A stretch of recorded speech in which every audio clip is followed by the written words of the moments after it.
En 2024, Arma a annoncé énormément de choses, énormément de machines. On a eu les Kraton et les Outcast 4S V2 et surtout les V2,5 et le Moyaf 4S dont je suis propriétaire et qui est actuellement la machine qui me donne le plus de plaisir dans ma collection. Et ils ont fini par mettre à jour leur gamme 3S. Ils ont rajouté un différentiel central à la place du boîtier slipper, et ça c'est vraiment le truc qui m'emmerdait le plus. Les amortisseurs ont changé, ils ne fuient plus. Et chose que l'on attendait tous, c'était que ce différentiel central se retrouve sur la gamme 3S, et alléluia mes frères, il est arrivé, et c'est pour ça qu'aujourd'hui, venant tout droit de Belgique chez RC Fastcar,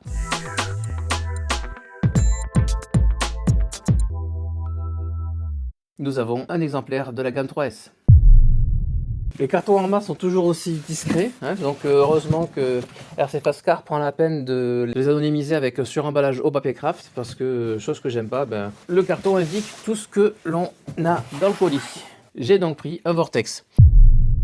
Quand il est sorti, j'étais un petit peu réservé. Il était plus cher que les autres V3 parce qu'il avait une radio plus sophistiquée qui permettait d'avoir le retour voltage si tu prenais une batterie Spectrum sur ta radio. Tu avais un correcteur de trajectoire, etc. Ce qui n'est pas forcément important sur un 4x4 Stadium Truck. Donc il était un petit peu plus cher et les couleurs qu'il avait faisaient que j'étais pas très emballé par le bolide. Et puis un jour, j'étais chez Race RC Modélisme lors de les premières journées portes ouvertes de sa boutique. C'est la fête du village, la place était fermée, donc Hervé avait pu faire un petit circuit de démonstration et j'avais roulé donc un Vortex Brushed et j'avais trouvé super sympa à rouler. Ce qui fait que lorsque Arma a annoncé cette gamme de 3S avec le différentiel central, j'ai choisi le Vortex.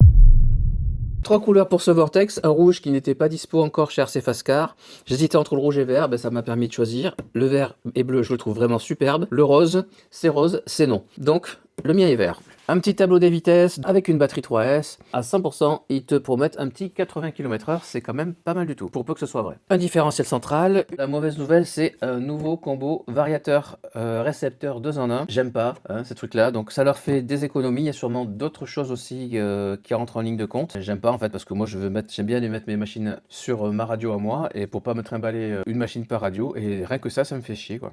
Des pneus Stadium avec la même structure que le Talion. Donc j'avais trouvé les pneus du Talion pas trop mal, ni trop glissant, ni trop grip. Donc sur les circuits où je roule, ça devrait être pas mal. À la radio, le DSC, donc le correcteur de trajectoire, qui, si j'ai bien compris, n'influe pas sur les gaz. Donc contrairement à la VC ou TSM, lorsque tu tournes, il coupe les gaz et il joue sur la direction pour que tu puisses maintenir ta machine. Là, il jouerait que sur la direction. Donc de toute façon, même problème, c'est un truc qui va cramer ton cerveau parce qu'il va travailler beaucoup plus, chauffer, etc. J'aime pas. Poids 3,43 kg. Ce qui est assez lourd quand même. La radio Spectrum SLT3, pour moi, une des meilleures radios RTR en termes de feeling, de ressenti qualitatif. C'est vraiment une radio avec laquelle je suis très bien, très à l'aise. Un nouveau cerveau Spectrum S662, donné pour 17 kg, mais à 7V4. Il faudra voir donc si le Vario sort bien 7V4, je suis pas sûr à 100%. On dégrade un petit peu l'électronique parce que nous avions avant sur la gamme 3S droit à 100 A. Là, on est sur des de Spectrum 80 A 2 en 1. Toujours en connecteur IC5. Donc IC5, c'est de l'EC5 avec une petite tige en plus pour pouvoir permettre de faire communiquer la batterie et le Vario pour avoir la télémétrie. Donc si tu as des batteries EC5, pas la peine de changer, etc. Le moteur, toujours un 3660 de 3100 kV. Pignon métal pour la transmission, 2S hors 3S capable, brushless bien sûr, et 2 ans de garantie, c'est marqué dessus. Nouveauté sur cette gamme, la carrosserie, elle est clipless, c'est-à-dire qu'à l'image de Traxxas, tu n'as plus des petits clips pour enlever et remettre ta carrosserie, c'est un système sans clip dont on regardera plus en détail tout à l'heure. Par rapport aux générations précédentes, ils ont monté les garde-boue pour qu'il y ait moins de saloperies qui rentrent dedans. J'espère en tout cas que ça aussi protégera le puits du cerveau, puisque le problème c'est qu'on se prenait des cailloux dedans et ça bloquait la direction. Comme toujours chez RC Fastcar, une voiture n'est jamais expédiée sans être révisée. Donc checklist de tout ce qui a été vérifié sur ta machine avant de partir. Je me débarrasse de ça, donc c'est la radio. Voilà, simple, franchement une bonne prise en main. Moi je la trouve, elle est à ma main donc elle est top. Une voie supplémentaire ici, un volant en mousse avec une mousse bien ferme, donc ça donne vraiment une impression de qualité. Une bride des gaz, moi ça me sert jamais, en plus je prête pas mes machines à des débutants, donc ça me pose pas de problème, mais lorsque tu veux partager tes appareils avec tes enfants, c'est pas plus mal. Les inversions pour les gaz et la direction. Le bouton off qui est orange, c'est avec lui que tu règles le DSC. Un point où Traxxas devrait progresser, c'est les emballages full carton. On est quand même à une ère où il faut faire attention à l'environnement, même si je suis pas pour le greenwashing, mais le carton se recycle quand même vachement mieux que le polystyrène. Donc Arma, depuis très longtemps, depuis aussi longtemps que je les connais d'ailleurs, fait des emballages complètement en carton. Qu'est-ce qu'il est lourd! Ah ouais! Faut le regarder quelque chose parce que je le trouve giga lourd. Me demander s'il fait bien le poids annoncé en fait.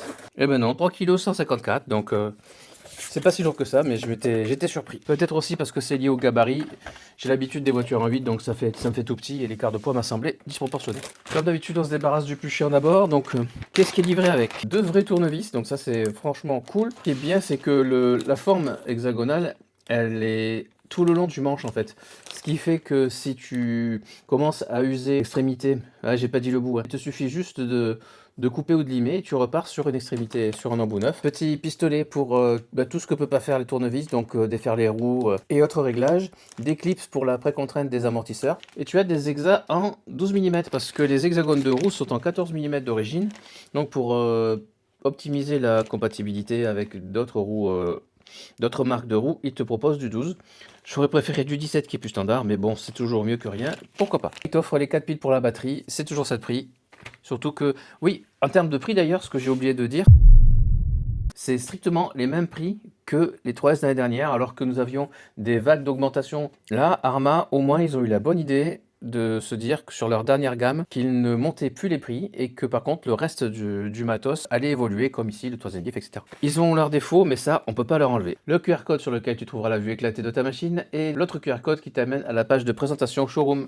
Et enfin, il ne reste plus que le manuel. J'ai deux manuels. J'ai un Technical Pack. Alors, c'est la vue explosée en fait, tout simplement. Elle est à part du manuel. Oui, vu le format du manuel, c'est vrai que ça aurait été difficile de l'avoir au format old school. Donc en fait, voilà, c'est juste qu'elle est en grand, donc ça c'est bien vu. Il t'explique comment retirer le boîtier différentiel. Alors, c'est vrai que j'ai un peu été méchant avec la gamme 3S sur leur histoire de slipper, etc. En fait, j'en étais d'autant plus déçu que je trouve qu'il y a plein de choses qui sont super malins dans la construction, et notamment l'accès à ce différentiel slash slipper pour les anciens modèles, où tu as juste une à deux vis à enlever par-dessous le châssis, et après tu as juste à déclipser et de tirer le bloc, et tu as le différentiel dans la main. Pareil pour le tunnel central, tu as juste à tirer dessus pour le comprimer, il sort. Donc au niveau accès mécanique, chez Arma, c'est toujours quand même bien pensé. En tout cas, c'est quelque chose que j'aime beaucoup. Confirmation, le bec du variateur est de 6 volts, donc le cerveau ne travaillera pas à ses capacités maximum. Dommage. Donc il y a une procédure différente que d'habitude pour le bind de ta radio et de ton récepteur.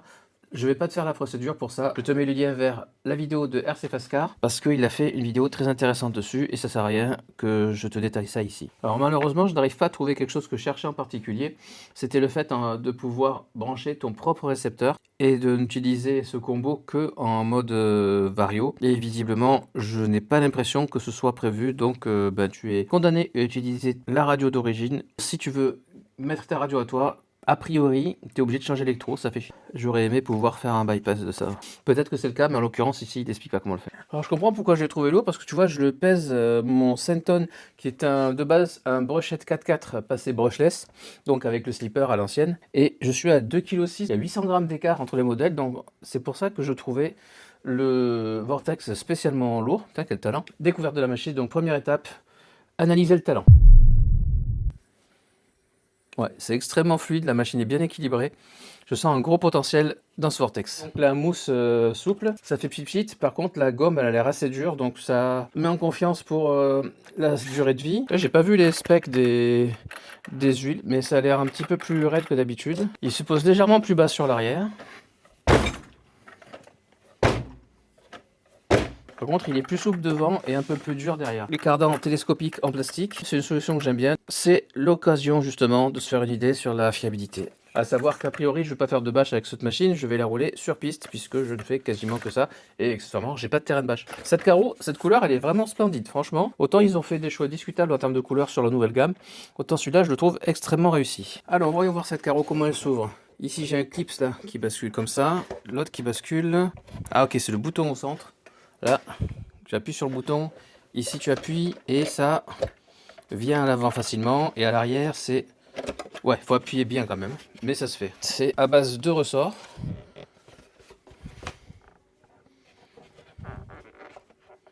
Ils ont l'air assez balèzes quand même. On verra ce que ça donne à l'usage, mais d'après ce que j'ai vu moi sur internet pour l'instant, ça tient plutôt bien. Il faut vraiment y aller fort pour que ça sorte. À l'arrière, c'est un peu ferme, mais j'aimerais que ce soit un poil plus haut. On verra à l'usage. Il y a quand même deux cales de pré-comprenne, une moyenne et une petite, tandis qu'à l'avant, il n'y a qu'une petite. Ils ont mis des garde-boue en fait vachement plus haut aux quatre coins, ce qui fait que la carrosserie, elle recouvre bien complètement l'intérieur du châssis. Comme c'est un châssis baignoire, bah forcément une fois qu'il y a un truc dedans, ça a du mal à ressortir. Bah, là, le but, j'imagine, c'est d'éviter qu'il y a des trucs qui rentrent dedans. Je roule sur des terrains où il y a plein de merde qui rentre dans les voitures, et pas que de la poussière, donc ce sera une bonne mise à l'épreuve. La carrosserie protège bien parce que dedans, ça pourrait être pire, hein, franchement. Un pare-choc qui est bien sympa, typé Woodcast d'ailleurs, Notorious, avec une petite boucle ici, rigide. Des petits pare-boues devant les cardans. Donc les mêmes sangles que sur le Mojave, avec petites plaquettes qui te permettent de passer les câbles et fixer les câbles pour éviter que ça se balade. Bonne idée vu que le cardan est pas loin. Petit moteur, petit vario. Par contre, la boîte radio est toujours présente. Elle sert de support, donc je comprends pas l'idée. J'aurais vraiment aimé pouvoir brancher ma propre radio dessus. T'as le bouton bind juste en dessus là à côté du variateur. Le channel auxiliaire il est pris par le ventilateur d'ici. Donc non, a priori je vois pas de moyen de brancher une autre radio dessus, c'est chiant. Enfin une autre radio non Spectrum. Je le carreau directement comme ça sur les tourelles, ça devrait être suffisamment solide. Les tourelles, attention, faudra faire gaffe qu'elles tapent pas sur la carreau, qu'elle la déglingue pas par l'intérieur. Donc sûrement protéger ça. Il se pose bien franchement, il me fait bonne impression. Hein. Quand tu accélères il va être comme ça, donc normalement, l'assiette, pour qu'elle soit sympa, il faudrait que l'assiette soit un petit peu plus penchée vers l'avant. Peut-être qu'il faudra changer les amortos, remettre des puces de cale, je sais pas, mais c'est pour l'instant le seul truc qui me dérange. Truc sympa aussi que je n'ai pas sur le Mojave 4S, c'est cette protection de cardan là sur la sortie. Donc du coup, il n'y a pas de roulement, mais il y a cette protection de cardan là sur la sortie de différentiel. C'est vrai que le problème, c'est que quand tu as un caillou qui rentre, il a tendance à aller usiner le plastique. Beaucoup passent en cardan métal sur le Mojave. Je te parle du Mojave, c'est celui que je connais le mieux pour l'instant, qui ressemble. À voir dans les faits si c'est vraiment une bonne idée ou pas. Allez, on va essayer de remettre la carreau maintenant. Donc, je mets en face des plots, à peu près. C'est quand même moins au point que Traxxas en termes de facilité de mise en œuvre. Ah, si, là j'y suis. Et là j'y suis. Ah, c'est pas mal. Hein. À l'avant c'est facile, à l'arrière faut pas hésiter à appuyer vraiment fort. C'est pas pratique parce qu'en fait il faudrait que tu aies la main dans ce sens là, les deux mains dans le même sens. Donc là, faut vraiment appuyer fort derrière. Devant ça se fait vachement mieux, tu as plus de levier en fait, le bouton est plus gros. À l'arrière c'est que ça qui bouge là, donc il faut mettre plus de force. Comment se comporte ce bac hippo? Eh ben, faut pas plus. Hein. La Gen 16, elle rentre vraiment tout juste, tout juste. Ben, faut pas des, je te garantis, faut pas des 3S trop grosses. Ça, c'est une première surprise. Après, c'est un châssis plus court que le Senton, où j'ai pas de soucis, mais la Gen, autant en largeur, j'ai de la place, mais à plat comme ça, c'est limite, hein. Pas plus gros. Ah oui, tu peux la mettre en vertical, mais bon, là pour le coup, t'as beaucoup trop de place. Non, ça, c'est par contre, les sangles, ça va pas le faire, ça me saoule. Donc ça vient se caler sur la batterie, sauf que ça la cale absolument pas. C'est de la merde, voilà ce que j'en pense. Ça me plaît pas du tout. Ça me saoule déjà si ça me sangle. Là, le but, moi, c'est que ces plaquettes, en fait, elles soient le plus proches de ma batterie. Et donc j'ai dû bouger les sangles pour que ça cale bien. Comme ça, je peux faire passer ma sangle, revenir, serrer au mieux ma batterie. Donc par contre, ouais, en hauteur, t'as de la marge. Hein. Donc tu peux passer des batteries épaisses mais pas longues. C'est-à-dire, quand je dis longue, c'est... Elle fait 13,8, donc 14 cm ça passe pas, tu vois. Et après, c'est les fils qui font chier. Mais il les a pas testés, Mani, il n'a rien dit là-dessus. Faudrait que j'aille voir. Que personne ne l'ait remarqué, je trouve ça curieux. Et là, c'est pareil, tu vois, putain, la sangle, elle passe par-dessous. Ce qui fait que pour aller la choper, c'est la mort. Là, c'est pas un truc que je vais défaire complètement. Quand je la déferai, tu vois, je la scotcherai sur elle-même. Parce qu'après, pour remettre dans le pass, c'est le merdier. Voilà, là, par contre, la batterie, elle tiendra, c'est bon. Voilà, les piles sont mises, j'allume la radio.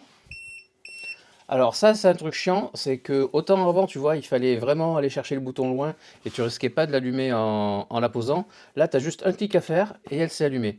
Ça, elle va s'allumer dans le transport, c'est obligé. Regarde. Clic. Tu vois, j'ai même pas eu besoin de forcer. Ça va être chiant. Et ben voilà, exactement le genre de merde qu'on disait. Nouvelle radio Spectrum là qui s'allume en un clic. Et ben voilà, je viens d'ouvrir ma pochette radio. Elle est allumée, je sais pas depuis combien de temps. Mais t'es au moins un plus lent, putain. J'ai vraiment du bras, j'ai vraiment du bras. Dual arrête à fond, trim des gaz et de la direction au neutre. Donc là, tu as eu 2 bips, ça veut dire que l'AVC il est engagé. Mais on va voir ça tout à l'heure. Ouh, c'est pas rapide ça. Après, des fois, c'est pas rapide et ça suffit sur le terrain.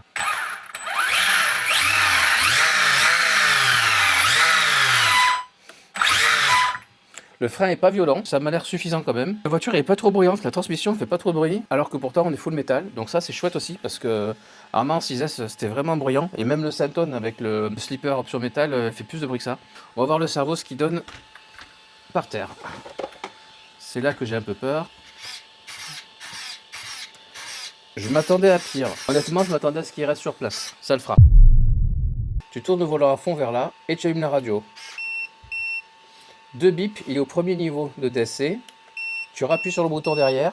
3 bips, il est au deuxième niveau de DSC. Il y en a 3.